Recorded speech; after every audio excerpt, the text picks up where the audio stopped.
Hey guys, welcome. So in this video we're talking about how to provide administrator permission in Windows, and of course this will be for both Windows 10 and 11. So guys, it's very simple. I'm going to demonstrate this on the example of this folder right here. It doesn't really matter.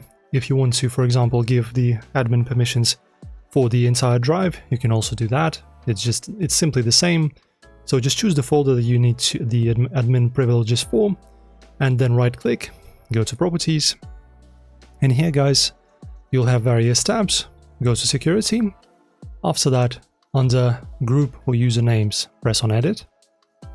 After that guys, press on the add button. After that, press on advanced, and in here finally press on find now. Now guys, you will have a list of these basically account types in here. We can also, as you can see, expand them and just scroll down until you find everyone. Right, so this is everyone. So this basically gives us a profile and a permission to access everything inside of this folder with full control, right? So there will be no restrictions whatsoever. You can delete, move, copy, modify, do everything with the files inside of the folder and with the folder itself. So just press on OK after that, right?